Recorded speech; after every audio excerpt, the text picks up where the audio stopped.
And I've been intimately involved in the planning effort which we've just gone through. We are actually rehabilitating Princeton's Firestone Library. Now, anyone who has seen or been in Firestone Library will know that this is a fantastic task. It's mostly underground. It is built with a combination of Mad Men decor in the public spaces and World War II submarine below ground. And the stacks are full of tiny metal carrels in which, when I first arrived at Princeton, seniors would write their senior theses. And the whole library in those days was like the hills of the Syrian hermits in late antiquity, with everyone locked in his or her little cell banging frantically away. They're now completely empty, and we have to take them out anyhow, because it turns out that if you keep carrels in your library now in New Jersey, each one has to have an individual fire extinguisher, which we can't actually do. So we're facing change in lots of ways, too, and it's really because of that that I've been thinking so much about libraries. So research libraries take up an enormous amount of space, both physical and psychic. They inhabit spectacular buildings on campuses and in the center of cities, holding prime real estate hostage to that ancient and possibly obsolete technology, the book. They attract publics by mounting splendid exhibitions of everything from ancient manuscripts to postmodern graphic novels. Every external indication you could want suggests that they matter deeply to the institutions that support them, to the individuals who are often their primary benefactors, to their users, to a wide public. And that story is confirmed endlessly over and over again by their publics. North American research libraries are the envy of the world. They have, for complex historical reasons, our societies, my own monoglot and somewhat xenophobic one, and this somewhat more complexly combined one, have created some of the biggest and most cosmopolitan collections of texts that the world has ever known. Do you want to study incunabula, books printed in the first 50 years after movable type printing was introduced to Western Europe? You can do that at Harvard in the Northeast. You can do that in Austin in the South. You can do that in the Huntington Library in the West. Or you can do it down the hall here in Vancouver, where there's quite a nice collection. Are you interested in the texts of Tibetan religion? You'll want to go to Bloomington, Indiana, where the biggest collection in this hemisphere and the safest one anywhere is to be found. Manuscripts of James Joyce, not Dublin, but Buffalo, New York, is where you'll find them. Erasmus, well, then you'd go to Toronto, but you wouldn't go to the Robards or Fisher Library. You'd go to the Vic, to the Institute for Reformation and Renaissance Studies, which has the most extraordinary Erasmus collection outside the Low Countries. It's just extraordinary. Anybody who's done research in a great European library, and I'm sure many people here have, knows that though their collections of manuscripts and rare books dwarf anything that we have, and also differ from ours in that they are the accretions of generations of historical acquisition, that they have histories of their own quite different from ours, knows that hardly one of them can offer the kind of OpenStack collection of the scholarship of the last 2 centuries that the top 10 or 20 North American libraries do.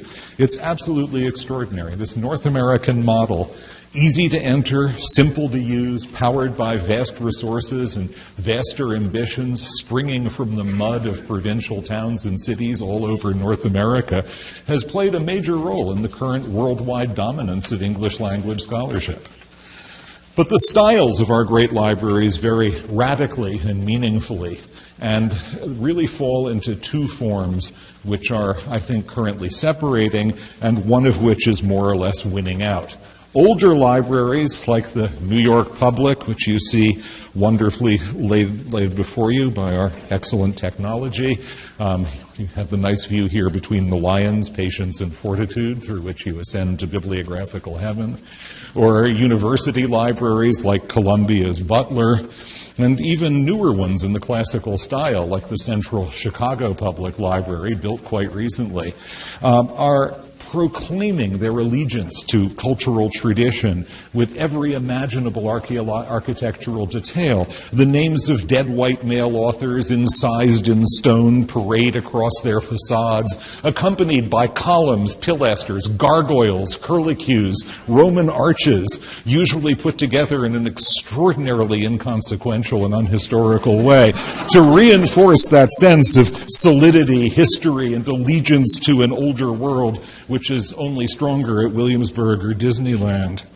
Reading rooms pound home this impression even more powerfully. Great old reading rooms like the Rose at New York Public, where sun and in the late afternoon the hanging handsome chandeliers make the oak tables glow like a dream of a world where librarians hush you and all are attentive to their books.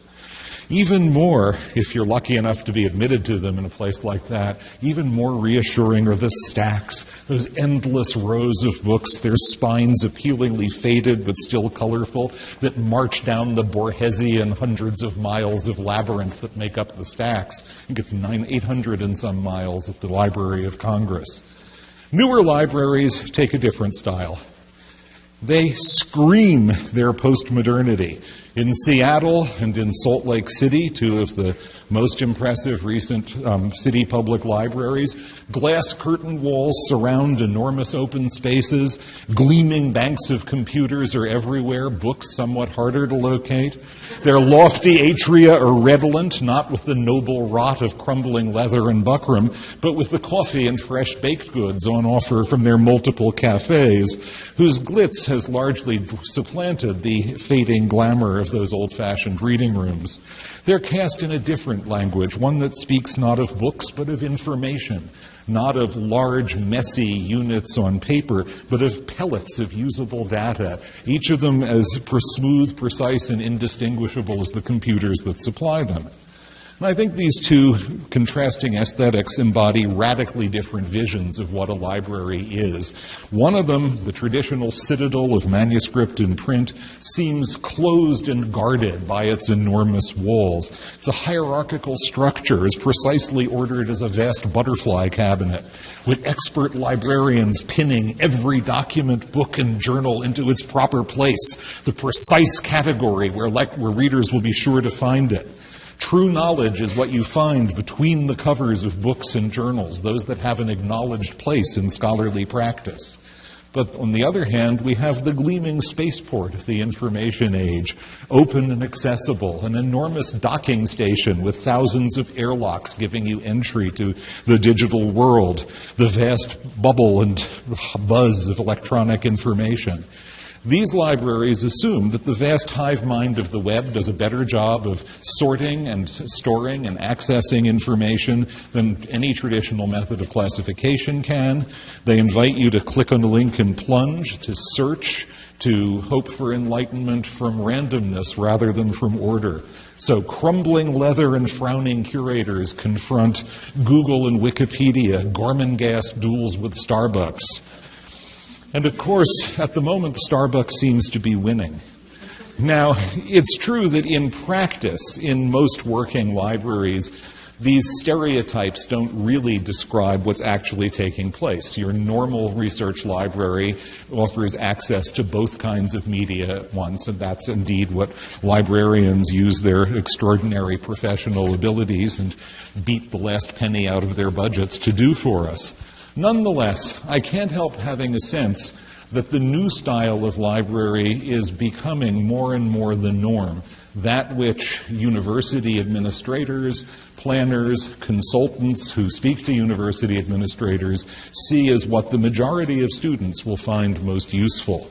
Calgary's new learning center, for example, the Taylor Family Digital Library, is a kind of model of what we were told when we began to renovate in Princeton. And this new model has turned out to be rather like the aliens in the great Sigourney Weaver movies, capable of insinuating itself into the older form of library and transforming it from within, if not of bursting through it.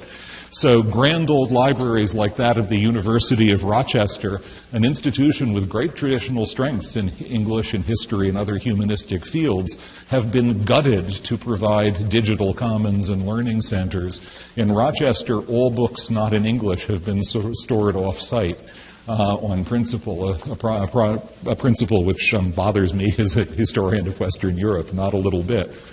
The much controverted Norman Foster plan to put a new working space in the New York Public Library in place of the 7 stories of iron stacks that currently not only hold the core of the library's old collections, but hold up its reading rooms. That plan, though it's usually discussed in isolation in New York circles, is actually only one of many plans of its kind to renovate old libraries so that they fit, or parts of them fit, the new model of the way that an information commons should work. Now, I don't mean to make fun of the information commons. There's good reason for every one of these measures in the ways in which we learn, the ways in which we work, the ways in which media are moving. I will raise some questions, but I do believe that all participants in these debates are working with the best of intentions and from their limited but large knowledge bases. I think that has to be a ground base. So let's think about the library. What challenges the library right now is obviously the vast twinkling constellation of electronic media that surround and infiltrate it and seem to promise things that no conceivable storage house of physical objects can possibly provide.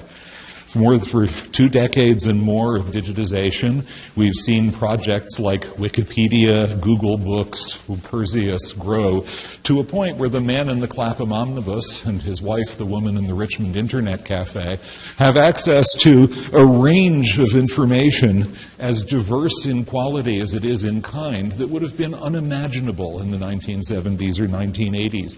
Everything from cutting-edge definitions of mathematical terms, and that's what you get in Wikipedia. That is now the basic source for mathematicians, to 100-year-old articles on historical questions that are still debated, which is also what you get in Wikipedia because they simply transcribe out of copyright reference works with a sweet innocence about the notion that scholarship might change as well as science.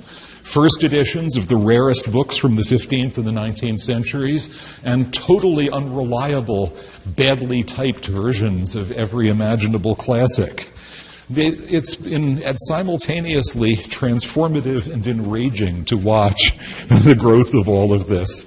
Now, I've been an observer of the Google Library project, and a few years after it started, the New Yorker actually sent me to write an article about it, and I had great fun talking to people in Googleplexes, and they didn't have segues yet, so I missed that. But it has been extraordinary to watch this enterprise.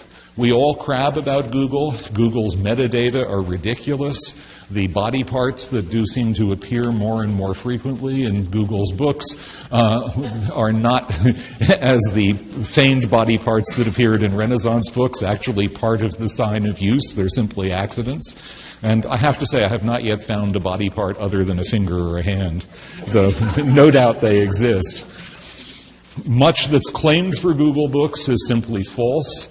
My beloved colleague Bob Darnton, the real creator of the Digital Public Library of America, liked to say, on Google Books, you can read Middlemarch in the original parts. Well, in fact, you can read parts 1 and 2, but not 3 and 4. You can read 5 and 6, but not 7 and 8. So, Google's ability to get things wrong, to put 50 volumes in a single unusable PDF, to apply the wrong metadata to books is unbelievable. And yet, the scale of what Google has accomplished is even more unbelievable. Look at how Google has steamed ahead. In 2007, when I reported, it had something like 1 to 3 million books. Last year, it passed 20 million, so it's closing in on your National Library of Canada, and actually closing in rapidly on the biggest library in the world, by some measures, the Library of Congress in Washington. Now, this is an extraordinary moment. This virtual library, for all its faults, will soon be by far the biggest that humanity has ever made, and we'll have access to it from every point on the planet. And it, of course, is surrounded by a cluster of every other imaginable kind of site for information, from uncovenanted ones like this one, which happens to give you the Sonsino-Babylonian Talmud in English, searchably, for those who like that, to rarer things. What has really changed, I would say, in the time since Google Books became prominent in the mid-aughties is the rise of national and provincial projects for digitization all around the world, some of which were already coming into being when Google got all the publicity, but which have now reached an absolutely extraordinary stage of development. Suppose you wanted to look at the first Passover Haggadah ever printed. You might be celebrating Passover soon.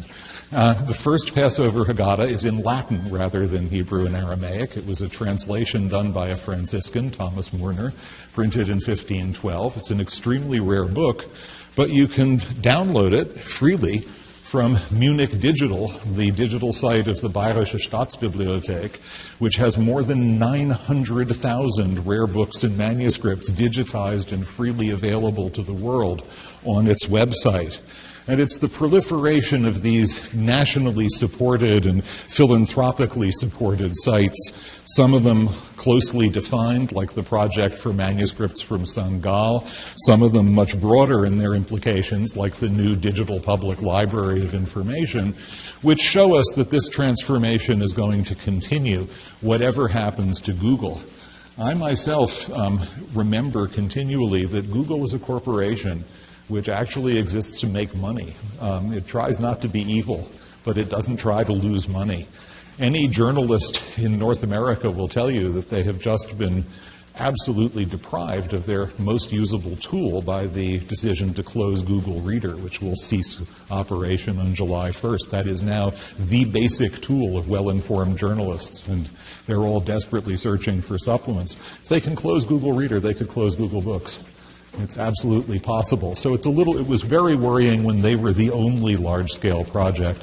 Now that there are so many others, so many of them based in national institutions, it seems to me that the process of building, if not a universal library, at least a kind of mosaic of enormous libraries, which together will be close to universal, is pretty well guaranteed to take its course.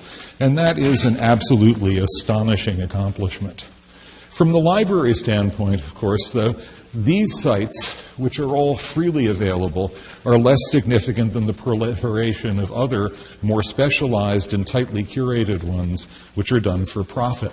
Sites like Early English Books Online, which many of you probably use regularly, or Alexander Street, an extraordinary company which will give you everything from Harper's Magazine from 1857 to 1912, one of the great sources for American history, to the life records of more than 4 million Civil War soldiers. The proliferation of these extraordinary instruments of knowledge, their efflorescence on every library's website, has been, I think, the real force that's transformed our ways of doing research, that has moved us from the rare book room to our office if we work on early modern texts in English and now in many other languages, has made possible simply different and much richer kinds of research than we were ever able to do. The problem is that these media are very expensive. Some of them cut deals, but some of them don't. And when you add to these sites the fact that our journals are now coming in not as printed serials but as digital media that have to be paid for as well, the story about cost is absolutely terrifying. Many of you will know the historical journal Past and Present. Anybody know what a library pays for Past and Present? Pays, if you want print and digital subscription, electronic subscription, you pay $424 a year. It's a lot for 4 issues of a historical journal. Now, you might think you could save money by just getting the digital subscription, as many of us have, but that still costs you $353. The saving is not enormous. A few years ago, Stanford decided to switch all of their Elsevier journals. Of course, Elsevier is the great malefactor in this world, blackguarded by everyone, to digital form, only to find that the price would be 90% of what they were paying for print subscriptions. So what we have here is an enormous and magnificent set of instruments. JSTOR and Project Muse and so on have transformed our journals into this vast, almost tangible mass of information that we can access through search and download immediately, supplemented by these other sites with their visual and audio and other riches. They've made the humble office computer into an instrument that, the first versions of it, those XTs, and remember the Apple with the 2 discs that would get into an endless loop in the 1980s, didn't suggest at all. But they're extraordinarily costly. So all of this is costing vast amounts of resources which can't be used for other purposes, since budgets are, if anything, either level or sinking in libraries in North America. Now, this wouldn't be so serious a problem if print were dying, but print gives few signs of dying. Print-on-demand technology has helped bring book prices more in control. Web-based marketing has made it possible to sell books of very limited interest. There's a company in France that manufactures books by algorithm on subjects like the price of bath mats. You can get a book on the price of bath mats in China, the price of bath mats in South America, they're untouched by human brains. So the process of manufacturing books goes on with extraordinary success. According to Bowker, American publishers alone brought out almost 350,000 titles in 2012, as opposed to 274,000 in 2006. So this is a huge rise. Now, most of that is fired by on-demand publishing, self-publishing. 150,000 books were self-published in 2011, which is also a fairly frightening thought. Nonetheless, all those bath mats. Nonetheless, the vast quantity of printed books that are still emerging, most of them as yet without a digital form that you could buy and download, means that print is still absolutely alive as a means of disseminating argument and information. University presses alone are printing about 15,000 new titles every year in North America, many of them still without a digital counterpart or without a cheaper digital counterpart at any rate. So if you're a librarian, what people in the digital world or in the open access community call dead tree media don't really look like a petrified forest. They actually look like Burnham Wood coming to Dunsinane, and they put you in the position of being Macbeth, your hair rising as this forest walks towards you. Now, I'm not going to talk about the scandalous subscription prices that we all know about, the brain research, the Elsevier journal that costs $24,000 a year. I think, what is it? You get you get it for $20,000 if you just get the digital form. But what we can see is that these media are simultaneously a transformative force in the way we work in libraries and in what a given library can offer us, and a transformative force in library budgets, which would be squeezed if they only had printed media to accommodate for. So we're in this extraordinary situation. Every year, our subject librarians are deluged with alluring offers for new databases to rent or buy in additions to the old one. Yet every year, the books pile into the libraries. 5.2 kilometers of new books enter the Bodleian Library in Oxford every year. So finite spaces have to accommodate this extraordinary amount of print. Every book having to be checked in, cataloged, put in place. It's like a pile driver coming in. And this, of course, can only be dealt with in two ways, neither of them satisfactory. You can take the older, rarer books from a collection, which you generally get less use, move them off-site and make room for the newer ones. In doing that, though, you're doing something a little bit paradoxical from the standpoint of a scholar, because those are likely to be the unique holdings in the library. Google is discovering through its partners that every major library has much larger numbers of unique titles than they had expected when the project began. Princeton, which is a mid-sized academic library, turned out to have 350,000 titles that are in no other Google partner. Harvard, of course, turned out to have millions. So those are the books that you're moving off-site to make room for the ephemera of hyper-specialized contemporary scholarship. I, for one, don't find that an altogether alluring prospect. Now, all of this is going to continue as long as tenure is to be won by writing books and articles. The monographs, the editions, and the journals will continue to batter their way into our libraries. And one thing I think has gone beyond hope. Back in the day, libraries were spatial memory theaters. You knew where books in particular fields were. You were so accustomed that you could simply walk to the spot where you would have the OCTs, the Lobes, the Monumenta Germaniae Historica. That will never happen again because the pile driver force of books coming in simply makes us move our collections too frequently to keep that process at work. Cultural problems also add, it seems to me, to the load of misery on the head librarian's desk.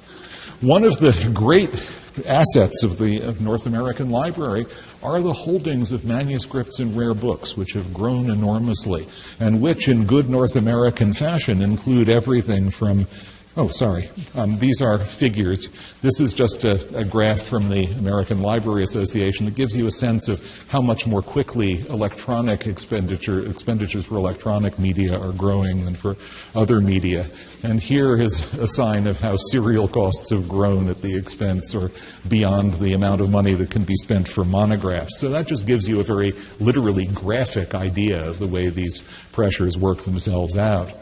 Rare book rooms have gone from magnificent collections of incunabula, often given by great collectors and scholars. This is William Scheide, a great collector whose library is still housed in the Princeton University Library.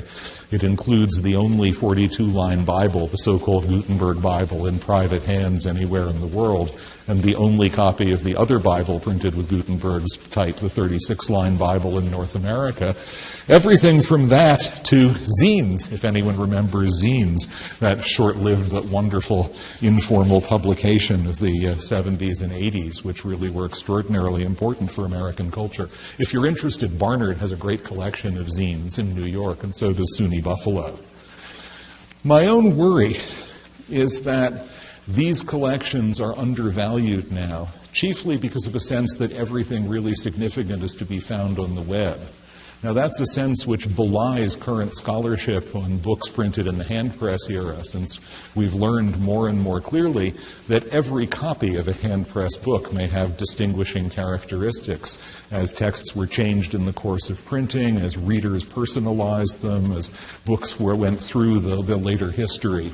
So to have one book on Ebo does not tell you nearly as much as you'd want to know, one copy on Ebo about a 16th or 17th century English book. And I don't think that knowledge is as widely distributed as it should be.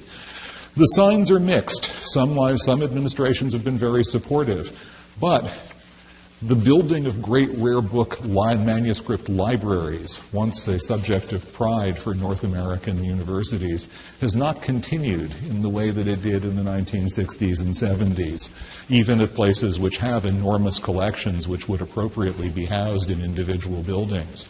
And some signs are truly negative. The scariest came in the mid-aughties when Stanford decided had to tear down the library that housed its East Asian collection. Stanford has some of the best East Asian collections in the world.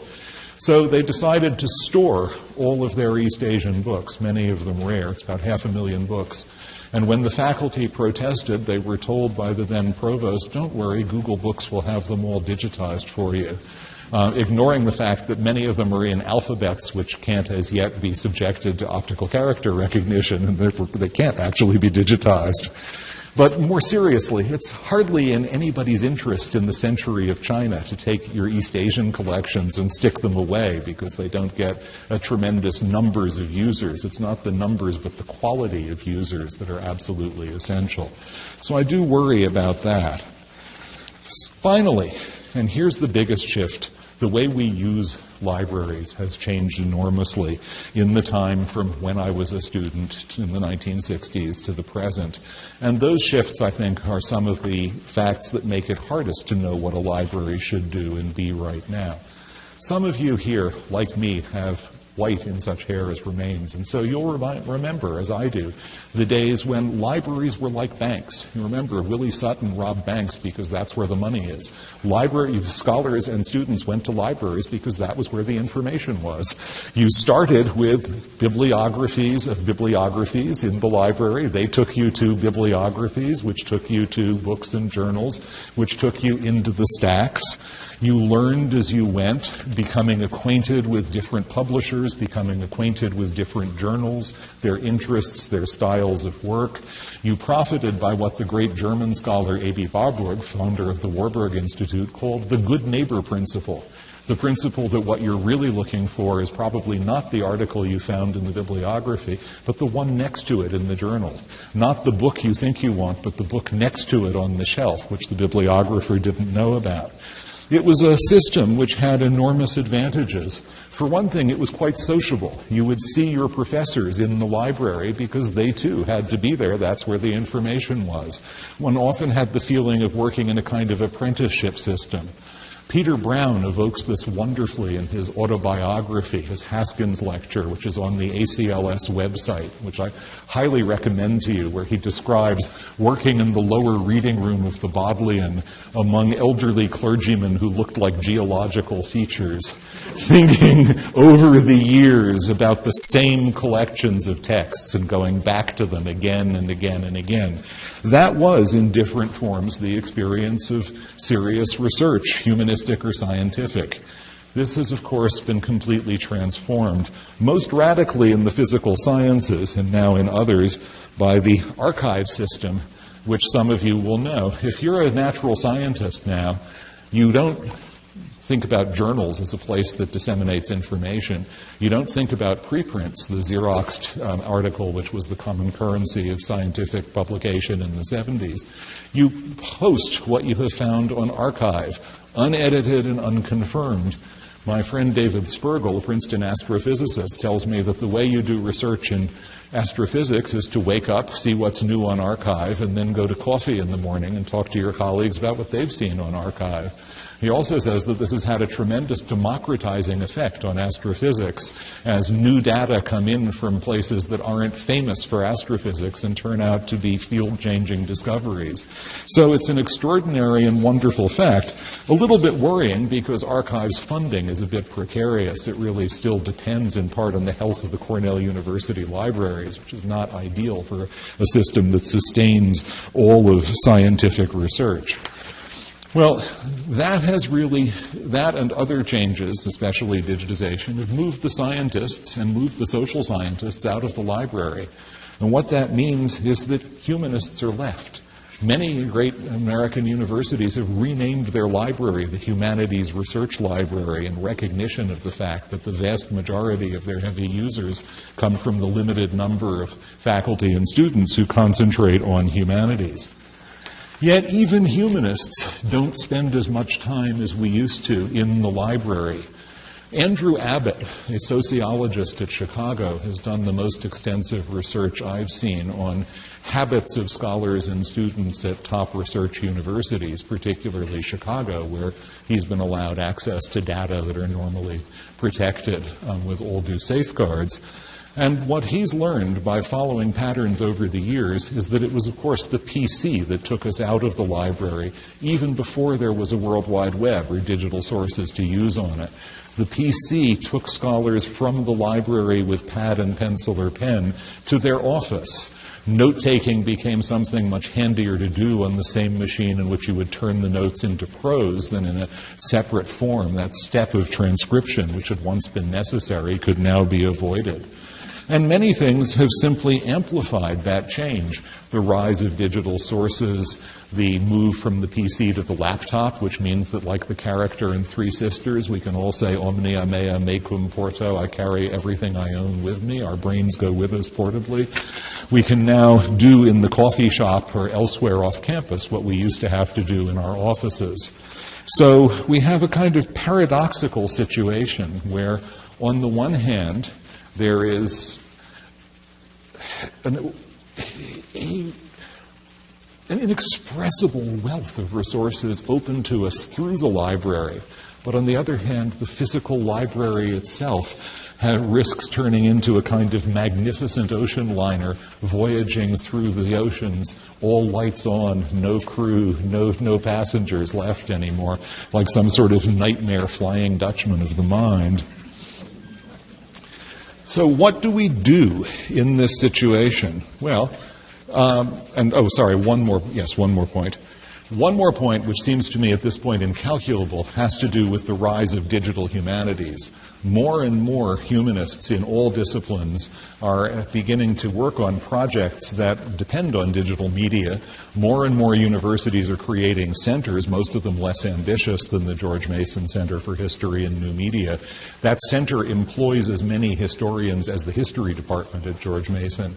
And it's actually housed not in the history department, but in George Mason's incubator center for new technologies. It's next to a center which works on air traffic control algorithms. And anyone who uses Zotero or any of the other extraordinary tools that they've produced will know just how remarkable the work these places do. I think at this point, the relation between digital humanities and university libraries is slightly awkward. Most digital humanities laboratories that I know are not housed in university libraries but elsewhere, which seems like a mistake on all sides. But that's simply how they've grown. George Mason, Stanford, Harvard, more and more these libraries are sprouting, but they're not sprouting in the library itself. And it seems to me that that's a natural place for collaboration and one that we should be thinking about very hard as these ateliers become a normal part of humanities research at every university. But the real question is, what do we do with too little money, space, too many books, too many digital sources, and the difficulty of deciding what to do with that space which the library provides? If you go to the consultants, they'll tell you that you can't fight Google. You just can't. This is from a consultant who works for Kearney on their library consulting team, but actually has a PhD from Princeton's History of Science program.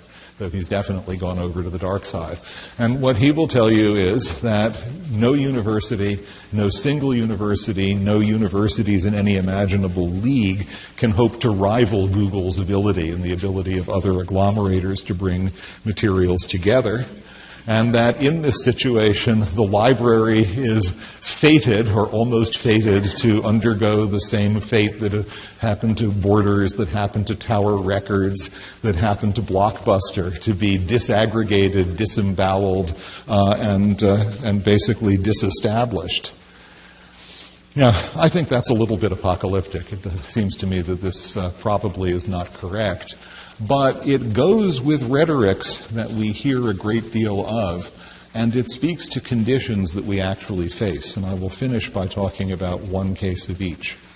Conditions that we actually face are this. Do you know how your students actually use digital sources? There's one major empirical study done by University College London in collaboration with the British Library, and its conclusions are a little bit scary. Remember back to the 1960s, you didn't just learn about library information in college, you'd learned about it in high school when you wrote term papers with those boxes of file cards, using the public library of your town in the way you would later use the much bigger university library. Students now come to University College London, one of the highest rated universities in the world, presumably as well equipped to find good information as any students in the world. Care to guess what they go to when they need information?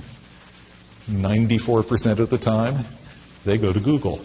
Even though they're working inside the server of a library system that offers them multiple, far more powerful and specific search tools, they go to Google. They study e-journals. Want to guess the amount of time that the average student spends on an e-journal?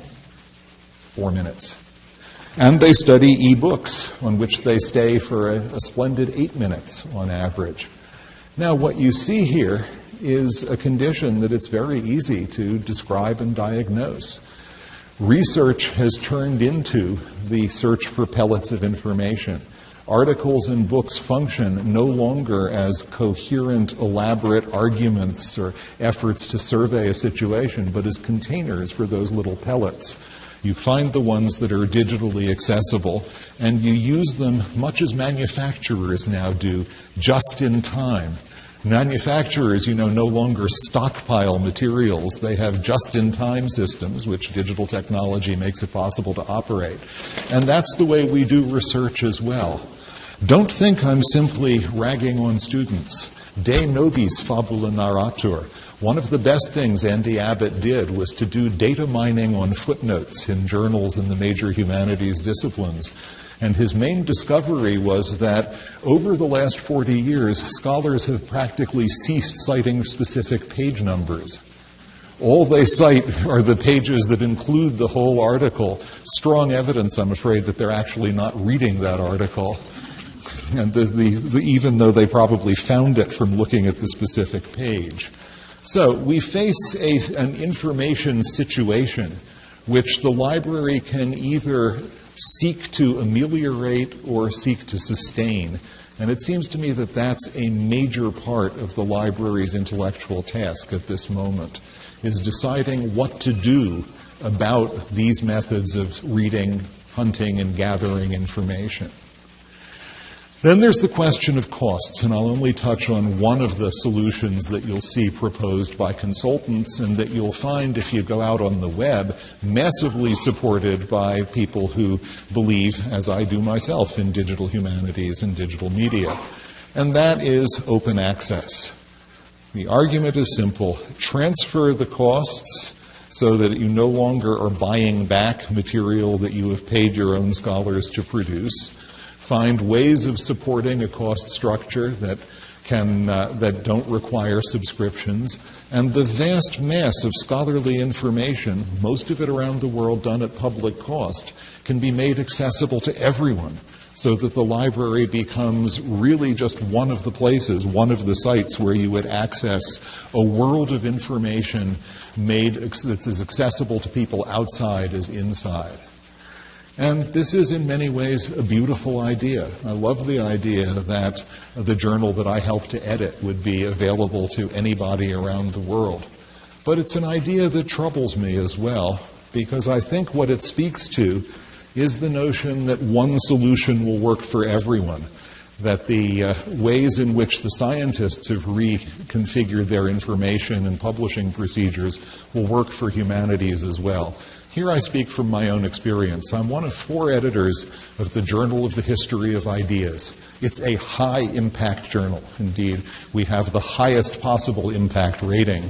When we received this rating from the European Council that provides them, we wrote to them and said, "On what did you base this?" And they wrote back and said, "We based this on your refereeing procedures and your methods of circulating documents." And we wrote back and said, "But you never asked us about that, so how do you know?" We never got a reply. Nonetheless, we are a high-impact journal, and you may take that as my view of how much it means to be a high-impact as opposed to a low-impact journal. What does it take to run a high-impact journal? It is a good journal, I think, and I'll say that because we still attract articles, both from new graduate students and early career scholars, and from very senior scholars. It's a meme in the publishing world that senior scholars don't write for refereed journals. They write articles for the proliferating volumes and collections. But in fact, we have articles by senior scholars in every issue. And I take that as evidence that what we're doing seems impressive to an important part of our constituency. How do you do this? Well, we have a tiny staff. We have a full-time editorial manager who coordinates, and we have a graduate assistant. We have to pay for that. We have an office. We have to pay for that because universities, though they depend on journals to provide the basic infrastructure of scholarship, are not terribly interested in providing the costs for doing that. The 4 of us, 2 of the 4 of us read every article which is submitted. That's about 230 articles a year. And we reject the vast majority of them, but something like 40 or 50 will be sent each year to 2 referees whom we have to identify. And the referees will report, and if they agree that an article should be published, we'll publish it. If they disagree, we'll go to a 3rd and even a 4th referee. Once the article is revised to meet any suggestions and corrections from the referees, one of the 4 editors will copy edit it, as well as our professional manager. And only then will it go to page composition at the University of Pennsylvania Press, which also costs money, and distribution. Now, how can we afford to do this? We can afford it because we charge subscriptions. They're not big subscriptions. We charge $100 a year to the universities that subscribe to us and $30 to our dwindling but loyal individual subscribers. And that subscription money enables us to produce a journal in which every article has been read by at least 2 specialists whom the web enables us to find from around the world. It's mostly free labor. The editors, of course, aren't paid. The referees aren't paid. The authors aren't paid. And I'm always impressed and moved by the extraordinary willingness of scholars, most of them very busy, to put in the time that it takes to keep this system in operation, even though they receive no money and basically no credit for doing so. And finally, because it's a humanistic journal, we try our best to see to it that every article is written in a cogent form, well-argued, and in correct English prose. And that's not as easy as you might think, because the web has made us more international than we ever were, and we're printing a lot of articles by people whose first language isn't English. Though some of them, I must say, have a mastery of written English that puts some of our American contributors to shame, but that's another matter. What I'm saying here is that this is a traditional humanistic journal. There are many of them. And it takes a structure to maintain them. We are, the 4 of us who edit it, quite indifferent about platform. We don't mind the fact that we will eventually be publishing on an all-digital platform with a few printed copies to be archival records. What we worry about is where the money will come from when that happens. And that, it seems to me, is a special problem for humanities, just as perhaps training to read is a special problem for humanities and the library. If we're going to produce the kind of books and articles that we have, we need the structure of refereeing, editing, multiple responses, multiple rethinkings that we've put in place. And I will now assert, though I'm always happy to be contradicted, I'm usually wrong, but I will now assert that the exponents of open access do not, in fact, have a solution to put in place for where we would get the money to do this if we stopped paying subscribers. They'll yell a lot. They'll tell you that this is insane and that we're starving the Indian subcontinent. I've been told that the Journal of the History of Ideas is starving the Indian subcontinent by withholding its information. And I must say I'm not impressed by that particular kind of guilting. What I'm saying is we're doing something. It's very peculiar. It's peculiar to the humanistic disciplines. It's been part of the essence of the humanistic disciplines in their modern existence in universities. And what worries me is that present trends seem likely to eliminate the possibility of doing that, as they seem more and more to push against the possibility of teaching people to read and find their materials in a traditional way. As budgets become more and more pressed, as serial costs become higher and higher, as complaints become more and more widespread, and as governments, like the British government, decide for open access as a one-size-fits-all policy, which will actually reshape all journal publication in Britain, and may make it impossible for British authors to write for American journals that don't have open access, then I think we're going to see ourselves forced into distorting forms, forced to abandon values that we hold very highly. So, you will rightly ask, what's your solution to these problems? And I have to say, like Simple Simon, when he asked the pieman for a pie and the pieman asked him for a penny, I don't have any. I don't have a solution for all of these problems. But I have a way to looking for the solutions that I'd like to see put in place in more universities than it has been. We are, as I've said, attempting to reconfigure our own magnificently weird Firestone Library with its endless and unchangeable basements. Noel Malcolm, the great Hobbes scholar, calls them the caverns measureless to man, where most of our books and readers are stored. We received a plan, consultant-based, and then articulated in detail by a library architecture firm in New England. which told us exactly, as you'll guess from the slides I showed you, what you should do. Put the books off-site, since nobody much needs books anymore. Take this expensive real estate and carve it up into high-tech classrooms. Apparently, all consultants love high-tech classrooms for the humanities, even though our language and literature departments scream that they don't want high-tech classrooms. But that's another story. And put a digital commons in. This was the plan that we were given. Our librarians came to some faculty and said, this didn't seem like a good idea since we are a major research library. Our graduate students in many fields live in the library and depend on its stocks of books, depend on the discoveries they make. We went to our provost, and the provost took a hand in the process. He ended up building a committee of stakeholders, faculty, librarians, students, bringing them together on a regular basis. We found an architect who didn't hate the building but actually wanted to work with it. And we established as a principle that for the next generation, we will assume that printed books and even some printed journals will remain basic tools of scholarship. And so that for the next generation at least, it will be necessary to have as much of our printed holdings available under one roof as we possibly can. We didn't go so far as the University of Chicago, which has actually managed to keep all of its print holdings under a single connected set of roofs, but we made that our basic principle. We're going by it, and I think the signs are good that the solutions we found are reasonable compromises. That's to say, everybody is completely dissatisfied. And the fact that there is no stakeholder who smiles at these meetings indicates to me that we've probably managed our problems as well as we're likely to do. I don't hold up what we're doing as a model any more than I hold up our library as a model, but I hold up the process by which we arrived at this decision as a model. It seems to me that these difficulties of the way that the library speaks to what students bring with them, to the skills we'd like to impart to students while they're at university, not just to students who will be scholars and graduate students, but to students who will be mastering the tools of scholarship as undergraduates should, that these are decisions that we should be arriving at collectively, that we should be arriving at through discussion, that we should be arriving at by doing what we do when we solve scholarly problems, that's to say examining research and seeing where it leads. And I wish we were doing more of that.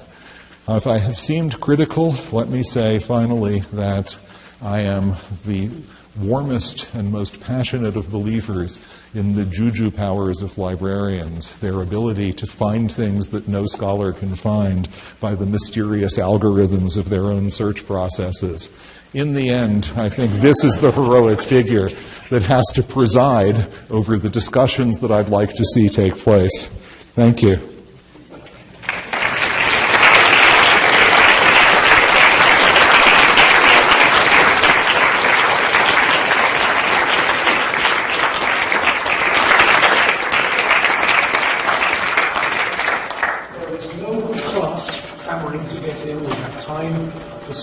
Questions and answers.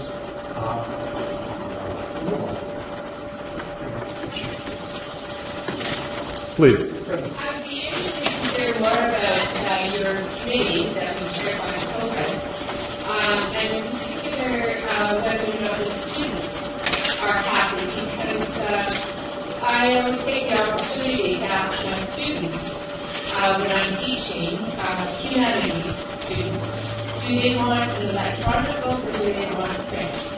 And 99% want print. They do not like ebooks. We have exactly the same result. Though I will say that ebooks have made graduate teaching possible in a way that didn't used to be. We would have one copy of a monograph, and you'd put it in the graduate study room for your field and pretend that all 12 people in your seminar were somehow going to be able to see it and that nobody was going to hide it in her desk so the other 11 couldn't get to it. And now our wonderful history bibliographer takes care to contact all of us and buy electronic versions of all of the books that she can that we're going to be using in seminars, which makes a legal and moral way for a seminar to be based on the real expectation that people will have done the whole text. I think that's a huge improvement. But in terms of undergraduate teaching, I teach history of books for undergraduates. That perhaps gets a particularly bookish group. But I also teach Western Civ for a group of 100 random freshmen, and we quiz them every year, and they always say exactly what your students do, that they greatly prefer the material book to reading PDFs on a Kindle or a tablet or to reading ebooks.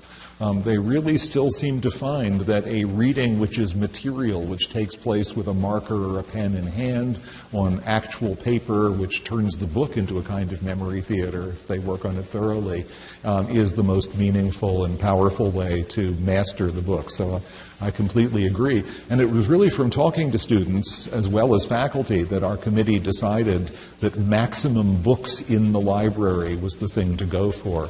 Rather than, for example, group study rooms. And, it's very popular now to put group study rooms in libraries. We were lucky because one of our great benefactors, Peter Lewis, decided that we needed a Frank Gehry building. And he gave us a science library. Now, a science library is basically a white elephant these days, except that it's full of nice little rooms where the science students can do their problem sets together. So that took pressure off the main library. I think it's been a very good solution. It keeps everybody happy because they do need those spaces and don't have them elsewhere, but at the same time it means we don't have to chop our main research library up into those spaces. The best thing the provost did was to take the whole team on visits to look at other libraries which had recently been redone and decide what people liked and didn't like. I think that was extremely effective at concentrating our minds and allowing us to come up with a consensus as to what we wanted for our collections. One of the problems with these debates is they tend, and correct me if I'm wrong, but I think they tend to be very local. People tend to debate on the basis of what they know from their graduate education, the places they've taught, and the place where they've wound up. And it's, this is not the way we do scholarship, but it is the way we think about our daily lives. And it really changed the discussion when we went to Duke and saw what Duke had done with its library, and went to Penn and saw what Penn had done. Yes? You asked the question when describing your own journey and process of producing it, how would you pay for it if it was available in open access and for free? Well, I think the British government, through the Fitch Report, has come up with an answer to that, namely that there is a policy of pay to say, and that each person will pay you the equivalent of £5,000, £3,000, to actually produce an article in your journal. As far as I can see, that's all very well for people who are actually non institutions, where the proposal is that the money presently set aside for journal subscriptions would be shunted to another fund to pay academics to actually produce work for these journals. It does not protect, of course, the person who doesn't have a university post, or indeed is an emeritus, who often produce enormous valuable research which is published in journals in a normal way. I wonder if you have any comment on that. I think the Fitch Report is an atrocity where the humanities are concerned. It's a nice idea that you could take all the money we spend in subscriptions, put it into a fund, and then let people ask for money to pay in advance, as the best form of open access prescribes. But if you think about what that will take to execute, the problems are multiple. It will exacerbate the divide in wealth. Rich institutions will come off much better than poor ones.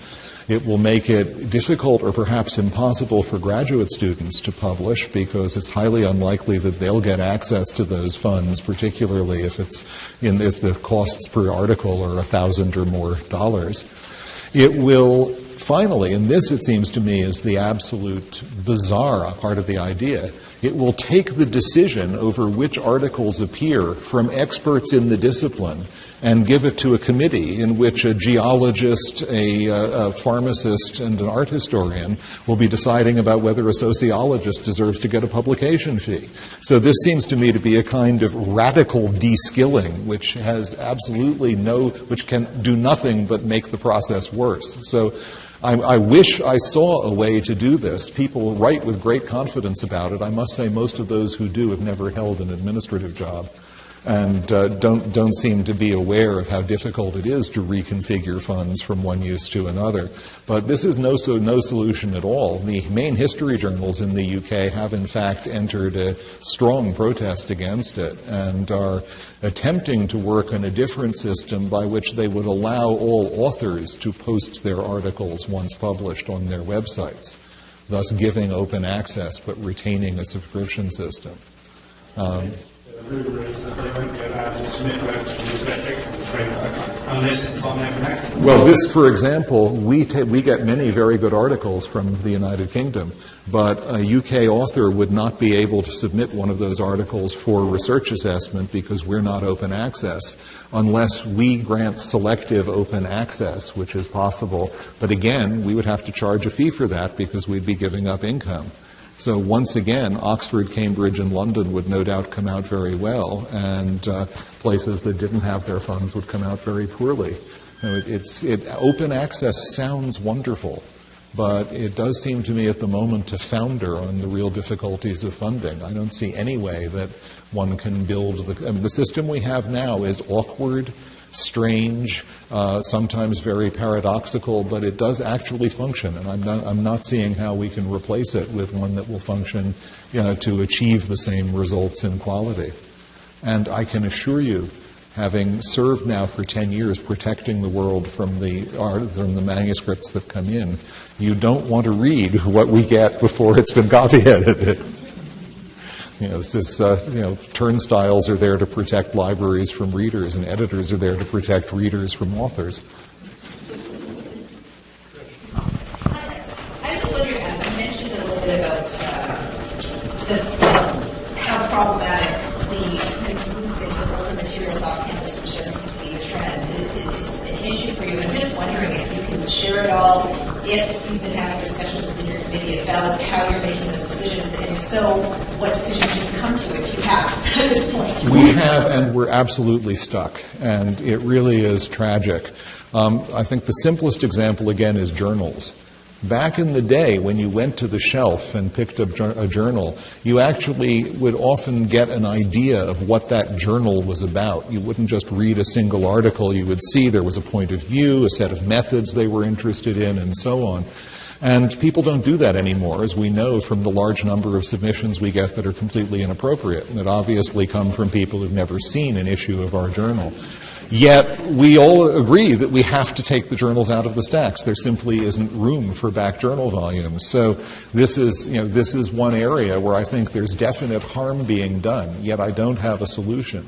Now, in some places, this has been very odd. The Bodleian has emptied the old journals out of the upper reading room, and I think is going to do the same for the lower reading room, even though those shelves are dedicated shelves which don't really serve any other purpose. And I'm really not seeing the point of doing this because you still have JSTOR and Project Muse for rapid access, but you also have the old world at once. And I do think some libraries that have spaces that you can't really use the upper reading room for part of their monograph collection. That's not going to work. So I think they could be thinking more about that. The real tragedy has already taken place. We have these wonderful old journals, academy journals from the 18th and 19th centuries, the Allgemeine Literaturzeitung, which was the great German review journal, the TLS of Enlightenment Germany. And when I was a young faculty member, they were on the open shelves, and you could do extraordinary things with them. Those have had, of course, to go to storage because they're immense. And we don't have any way of bringing them back. And unfortunately, digital browsing is not as effective as traditional browsing. As all of you know, traditional browsing is faster and much more revealing than digital browsing. So in those respects, we're really stuck. What I do think is important is that selection for storage be done by consultation. So we have very elaborate discussions with our subject bibliographers before anything moves, and we're actually invited to the library, and some of us take advantage of it, to see which books have the red spots on their spines and beg for the ones that we want to see retained. Finally, one basic point. There are things that have to be in the stacks of a self-respecting humanities library. You can't do classics without having the texts on the shelves, and not just the texts, but the proper editions and commentaries. That's how you learn your trade, walking among those shelves. You can't do medieval studies without having the proper texts and commentaries on the shelves. And once again, in the one-size-fits-all desire to empty shelves and to rid libraries of books, I think too little distinction is made between those books which for some humanities fields are just the basic tools of a craft that have to be learned by handling them, and other kinds of books which can be dispensed with.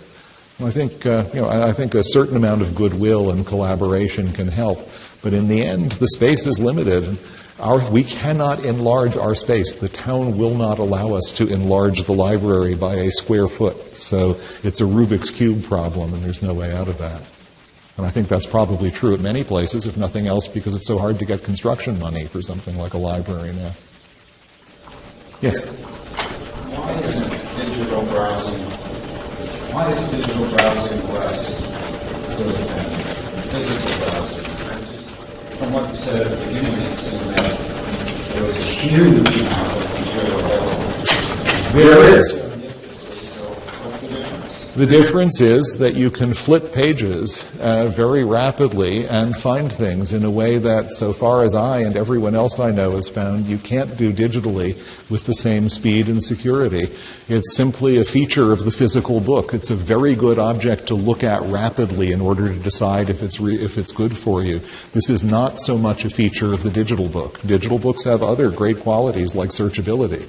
But the feature that says I can look at this for 10 minutes and be absolutely certain about whether I need to take it back to my office and read it is for me much less a feature of a PDF than it is of a book that I can actually hold in my hands.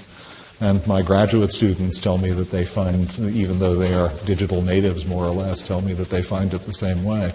This seems to me to be a feature of digital books. They simply, at this point, they are wonderfully they're wonderfully organized for searching, they're wonderfully organized for storage in our external hard drives, but they're not wonderfully organized for rapid reading of the kind that we can still do.